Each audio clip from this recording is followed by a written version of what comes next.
everybody, welcome to Percussion Axiom TV. I am your host, Tom Burritt, and this is episode number 84. We will today continue with the John Serry Night Rhapsody series that we're doing in preparation for my performance at PASIC on Thursday in Indianapolis. I hope I will see you all there.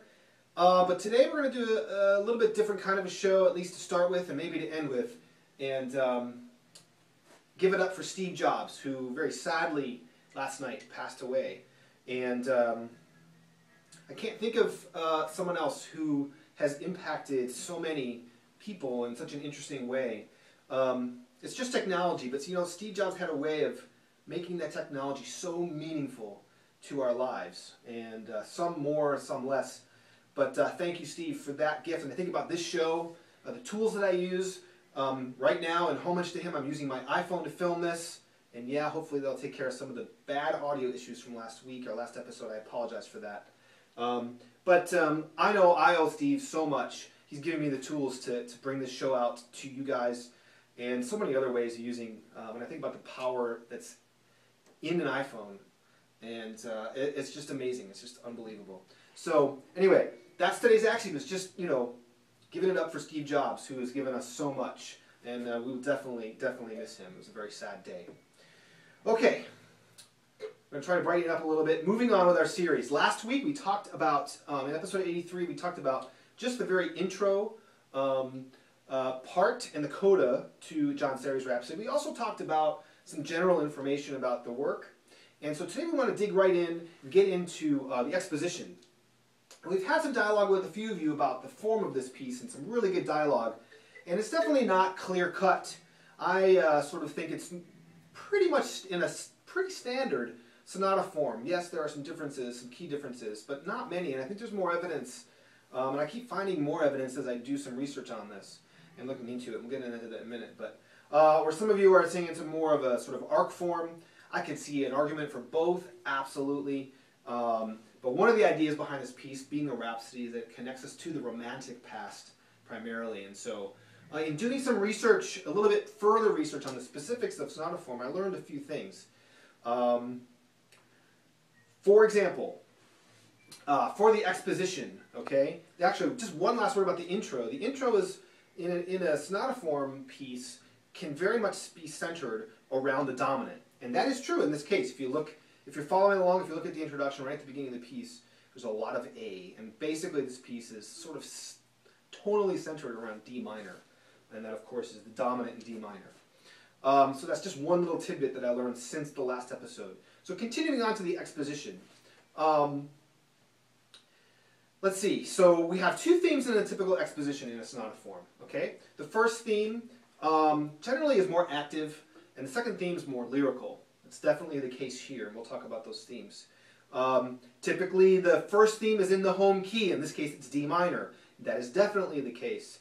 The beginning of the exposition has a D repeated in the left hand. And the second theme will often, if the first theme is in a minor key, the second theme will often be in the relative major. And we see in the second theme we have not the key of B flat or the scale of B flat, but a B flat sort of center. The left hand sonata starts on a B flat in that second theme. So more evidence that the series really sticking to a strict sonata form here. There's also transitions that connect us, and a repeat of the whole exposition. Those are both present, with perfect cadences in both, and we see a perfect cadence. So we'll walk through that as we go here. All right, so the main theme we talked about last week was the 7-note figure.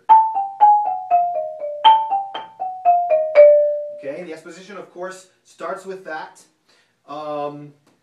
So I had a very important lesson with the man on this, and that man would be Lee Howard Stevens, back when I was at Ithaca studying under Gordon Stout. And this piece, if you have the score, and certainly if you listen to it, you know how sort of thick it is texturally. There's lots going on at one time. In the exposition, we see that, of course. There's actually 3 voices in this first theme. We've got the bass line, or the underlying pulse of this ostinato-like thing. We've got the main theme. Then we've got this thing on top, actually, that probably connected more to the rhythmic motive of 3 that is perceivable throughout the piece. We've talked about that in episode 83, and that is a bum, bum, bum, 1, 1, 2, 3, 1, 2, 3, 1, 2, 3. That's throughout as well. So we've got those three ideas going on. So it's very important to capture the depthness of that texture. And what Lee Stevens suggested I do is to learn all of this hand separate, to really learn what it feels like separated, independent of, so often we learn them, connected and tied together. So the right hand sounds like this by itself. First theme.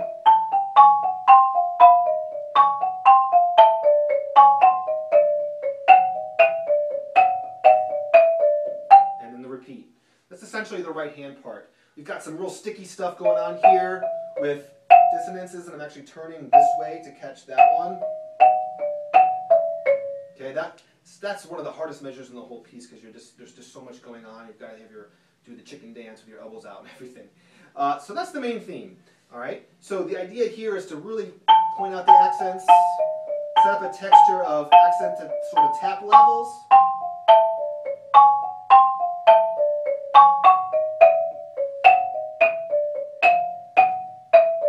So on.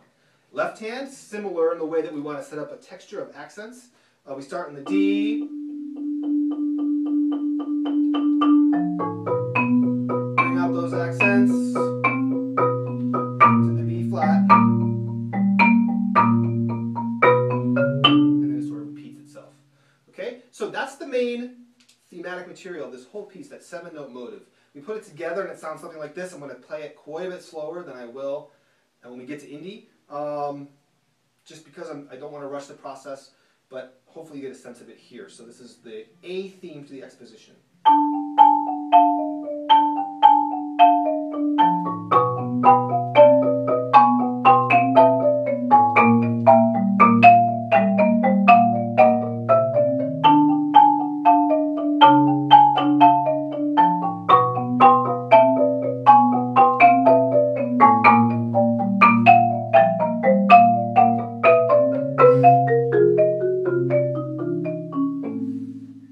So now we repeat back because the exposition repeats.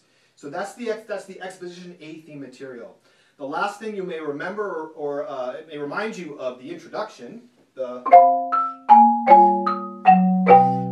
triplets there. We end the coda for each of these sections, or, the A theme, and actually just the A theme, is this idea. Okay. What we have in the left hand is a circle of fifths, like we saw at the very, very beginning. Working ourselves down to the dominant A, and as we repeat back to the beginning of the A section and the repeat with the exposition, we get back to D minor. So that's a sort of a perfect cadence, if you will. All right, with the motive of 3, this nice little walk down in the right hand. Okay, so that's the A theme of the exposition. So we've got, hopefully you can hear there the texture, the accents popping out. I'm not playing it all the same emphasis. We've got to somehow find that three-dimensionality, if you will, in that soundscape. All right, moving on to the B theme. B theme is more lyrical. We see the transition. The transition from the A theme into the B theme is this triplet thing with the circle of fifths. Move this out of the way, and we get to ending on A minor. Now we go to the relative major. And we do that through actually a dominant rip here. That is mostly F7. It's not that simple, but it starts on F. We got E flat, and then that acts as a 5, 2, 1. Then we get into the B theme, which is more lyrical. So it's set up by that nice little modulation, which is also very typical of a sonata-form B theme. So. Now we get into the B theme. The idea here is this ostinato on the left hand. This is actually 4/4, but he's sensing a lot of 6/8 sort of. Grouping the 8 notes into 3. So this just rocks back and forth. And then the right hand we've got this sort of B theme, which is way more lyrical and very chromatic. The first time. Now it changes. So it's orchestrated in octaves, then it's orchestrated with a single note, and then both hands are rolling. Okay, so I'll play through this for you, this B theme, and then we'll kind of hook it all together. So here is the B theme of the exposition. We'll go ahead and do the 5, the dominant chord.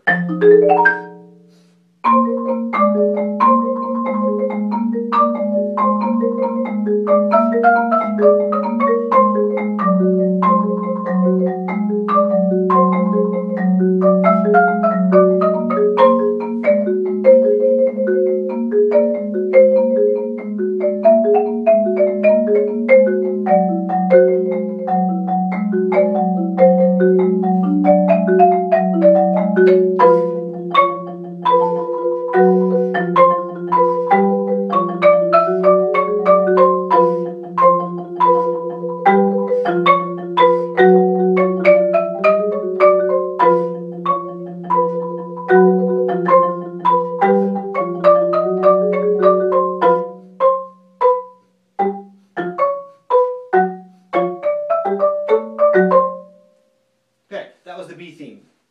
Quite a bit longer than the first theme. Alright, so let's talk a little bit about the musicality there. We've got 3 different episodes. We've got one in octaves, one single note with a 7th in the left hand here, and then we've got where both hands are literally playing it offset. Alright, so a couple interesting things through that section is when we get to the second time where we're playing here, we've got a 7th instead of an octave, and the 7th is accented, which is very difficult to do in this position, and also just with working that all out. Okay, and then the last time it actually says sinistro, sort of sinister, sort of, you know, that connects us again musically to this idea that the Rhapsody is a very romantic sort of idea. So that should sound a little bit anxious and almost evil, if you will. It does some interesting things with the triplet motive. The first time, no accents, then it's every other. Just to give a little emphasis of different metricality to every other note of the 6th grouping. All right, just some interesting things there musically. All right, so that is the exposition of the piece. I guess I'll try to go through this all the way. It's still a little bit fresh with me, but we'll give it a go. So this is the entire exposition of the Rhapsody.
Okay, so that was the full exposition. We move on from here to a scherzando and the Dies Irae theme. That's all for next time.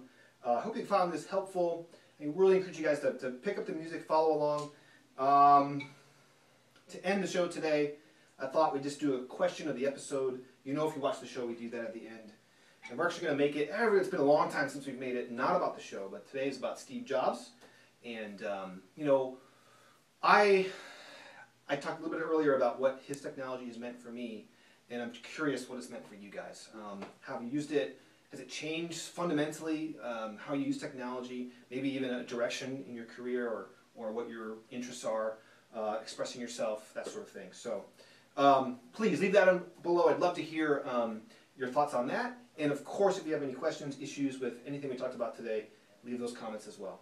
All right, thank you guys so much for watching, and we'll see you next time.